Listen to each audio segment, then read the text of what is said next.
Well, howdy there, Internet people. It's Bo again. So today we're going to talk about what's next. What happens now?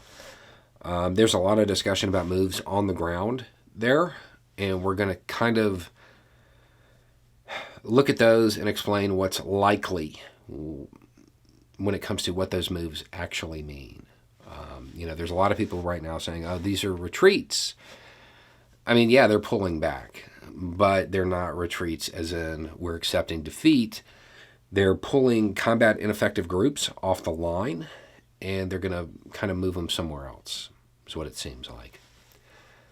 The most likely scenario here is that Russia has given up on the idea of creating greater Russia out of Ukraine at the moment. It appears that they are settling for one of those secondary victory conditions, which is basically taking land in the east. This is good in a way for the majority of Ukrainians because it gets them out of the line of direct conflict. It's not good in a whole lot of other ways, and we're going to go over that. Now, if Russia had clear, definable military goals, what they're settling for, they could have accomplished in days, even taking into account their total breakdown of logistics, because they're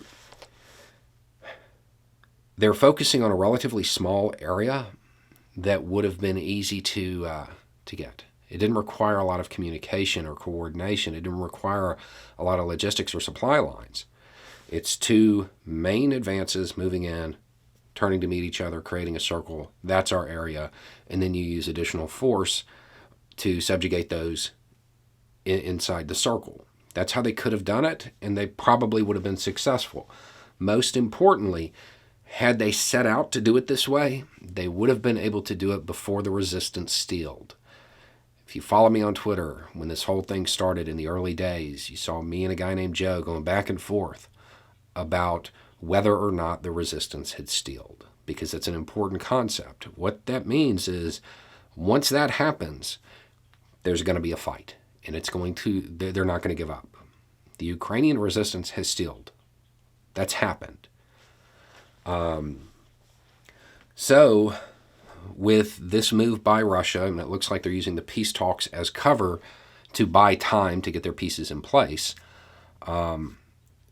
they will start the occupation. They'll start the hard part in the east, and they'll try to subdue any resistance in that area. Given the fact that the resistance has steeled, it's going to be really hard. They're going to see roadside stuff. They're going to see random stuff. They're going to see hits on barracks. It's going to look a whole lot like the U.S. in Afghanistan or Iraq. That's what they're signing up for at this point. I have to assume that they understand that. I say this right after I did a video explaining that you never do what I'm doing right now. You have to assume that after this much time and these many conflicts on the international scene, that they understand that's what they're signing up for. So they have to have a strategy to win, something they think would tip the scales in their favor. There aren't many. There's only one that I can see the Russian government entertaining, and that would be to take those people who are ethnic Russian speakers, okay, to use their term, right, and allow them to stay, and then remove those who they believe are loyal to Ukraine or those who aren't ethnic Russian speakers, and forcibly relocate them. Put them outside of that circle that they create, that area that they're trying to occupy. That seems like their most likely move. Just as a point of order, the technical term for this is ethnic cleansing. It will probably elicit quite a response from the rest of the world. The good news, and I mean it's weird to say good news in something like this, is that I believe they would actually attempt to relocate living people I don't think that that would go to the step that is normally associated with that term. I think that they really would put them on buses and get them out. But I'm not sure of that.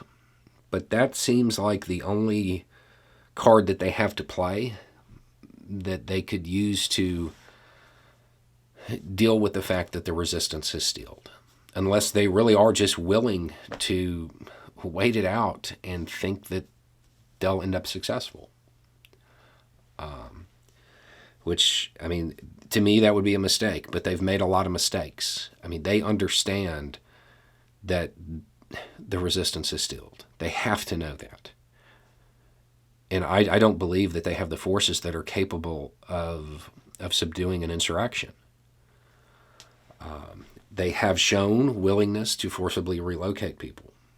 So that seems like their move. And I would hope that that move elicits an incredibly strong reaction from the world, because that's not good. That's always a bad move, and it always precedes even worse moves. When a country starts down this road, it's bad. But that seems like the most likely scenario. That seems like their most likely strategy. Now, there are alternatives. One being, this whole thing is a ruse, and I've seen people suggest that. That seems really unlikely. The Russian military is broke, especially in the north. So I don't believe this whole thing is a ruse. There is the idea that it is a shift, a strategic pause to get forces in the east, and then try to take the whole country again, but do it very, very slowly and methodically. That seems possible, but again, that's them signing on for years-long conflicts. And it does not seem as though that's what Putin wants, and it doesn't seem as though the Russian economy can actually weather that. Even with India kind of, playing both sides here, the Russian economy is on borrowed time. So whatever outcome they want to achieve, they have to do it quickly. So that's why all of this lends more credibility to the idea that they're going to lock down the East, and rather than try to fight the people that they don't want, they're going to ship them off. They could try to fight them. I think they'll lose. I think they will lose. I think they'll be like the United States. Initially, it'll be, oh, we can handle it. And they'll make all the same mistakes the U.S. did. And they'll deal with all of the same horrible stuff. So that's where that's at. That's the most likely scenario, given everything that's going on. And then there are some people who believe the peace talks are genuine, that Putin is actually hoping to achieve some sort of settlement here rather than just buy time. I don't believe that, though. So anyway, it's just a thought. Y'all have a good day.